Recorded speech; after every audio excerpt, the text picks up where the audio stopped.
Un cordial saludo hasta donde sea el lugar que nos vea. Mi nombre es Merari García y hoy con ustedes quiero tomar este espacio para compartir temas de suma importancia tanto para usted como profesional del derecho como para aquel estudiante que dentro de un tiempo ejercerá la profesión. Temas los cuales tienen que ver tanto con la manera correcta en que se debe llevar la relación del abogado con su cliente, como la manera más justa de estimar el cobro de sus honorarios en cuanto a la prestación de sus servicios.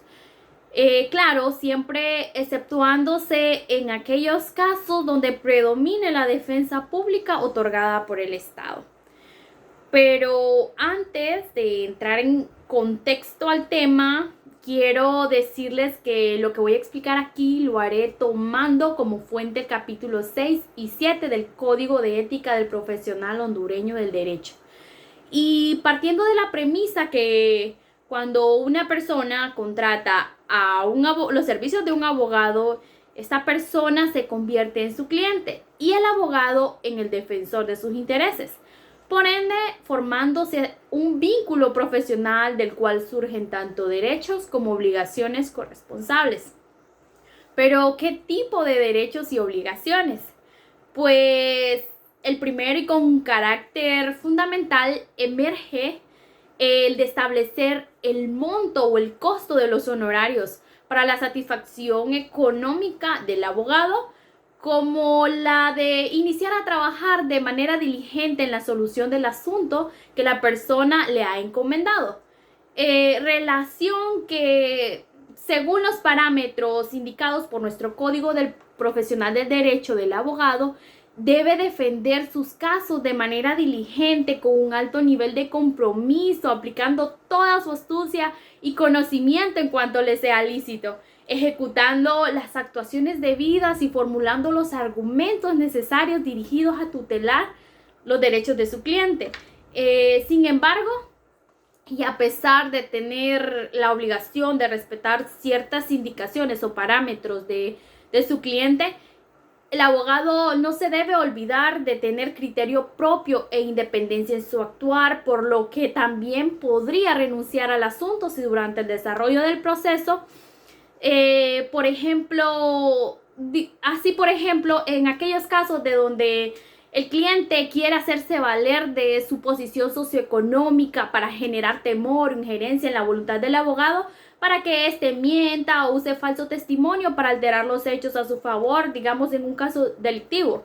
O por otro lado, también debemos saber que las relaciones del abogado con su cliente deben ser siempre personales desde su origen, entendiéndose que el abogado no debe aceptar representación alguna de sus clientes por medio de terceras personas o agentes, excepto cuando se trate de personas legalmente autorizadas mediante una carta poder de representación, o cuando se trate de organizaciones sin fines de lucro que se dedican a ayudar a quienes no pueden procurarse de servicios profesionales por su propia cuenta. Y en caso de que el cliente sea una persona jurídica, pues se debe tener claro que a pesar que los deberes profesionales del abogado para con esta persona jurídica se llevan a cabo por intermedio de quienes administran o representan a la misma, este no está obligado a prestar los servicios profesionales individualmente a estas personas.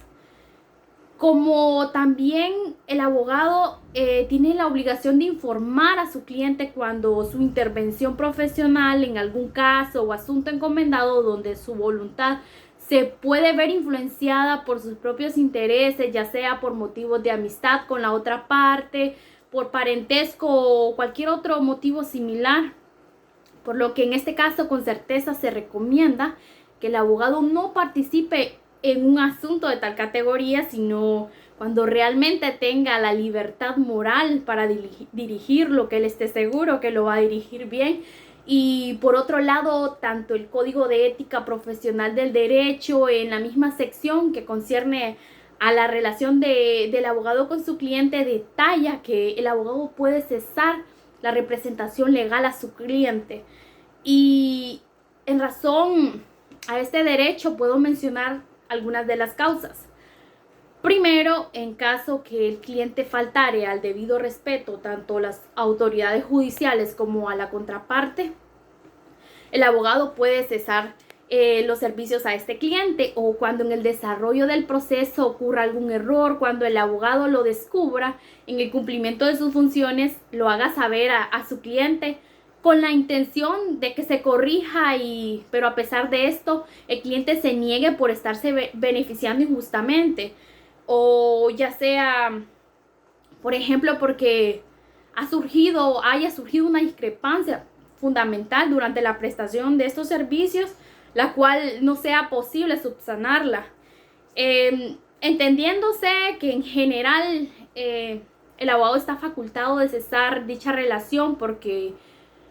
toda causa que afecte su honor, independencia, reputación, conciencia, o dicho en otras palabras, toda causa justificada por incumplimiento de las obligaciones morales o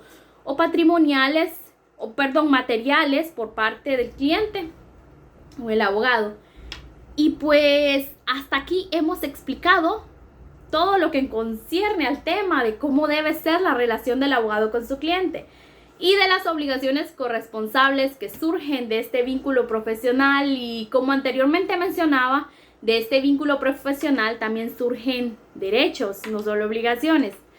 Por lo que de igual manera nos corresponde tratar sobre los honorarios profesionales. Y para introducir al tema, me gustaría hacerlo partiendo desde esta pregunta: ¿quién de ustedes se sentaría a comer en un restaurante sin saber cuánto sería el costo de la comida? Pues yo no, y supongo que nadie. Y lo mismo pasa con los abogados, ya que es uno de los derechos que surgen donde el cliente, por así decirlo, el cliente es quien tiene el derecho de saber cuánto le costarán esos servicios, y pues el abogado tiene la obligación de dar el costo, y en este caso se llaman pago de honorarios profesionales, lo cual está descrito tanto en este código como también es regulado por la ley de arancel de honorarios profesionales mínimos que pueden devengar los abogados en Honduras. Por lo que se recomienda al abogado que al momento de establecer el costo de sus servicios siempre tenga en cuenta estos parámetros establecidos por la ley en cuanto al monto mínimo y máximo que pueda costar la prestación de sus servicios, ya que si cobra menos podría